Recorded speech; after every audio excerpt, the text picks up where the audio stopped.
வார்த்தையை சொல்றாங்க.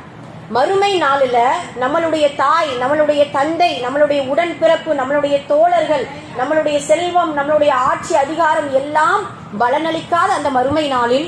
ரசூல் ஸல்லல்லாஹு அலைஹி வஸல்லம் அவர்கள் சொல்வாங்க இல்லையா, என்னுடைய உம்மத்தினர்களே, நீங்கள் அந்த மஹ்ஷர் மைதானத்தில் நிற்கும் பொழுது, மீசான் தராசை அல்லாஹ் தஆலா எடை போட்டுக் கொண்டிருக்கும் பொழுது அந்த இடத்தில் என்னை தேடுங்கள், உங்களுக்காக நான் காத்துக் கொண்டிருப்பேன்.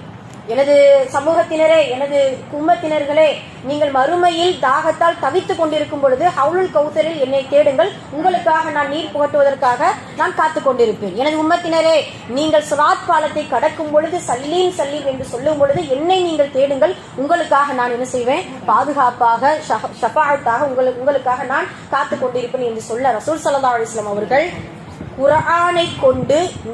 நம்மளுடைய இந்த உம்மத்தினருக்கு எதிராக அல்லாஹ்விடத்தில் சொல்லக்கூடிய ஒரே வார்த்தை, ரப்பே, என்னுடைய உம்மத்தினர்கள்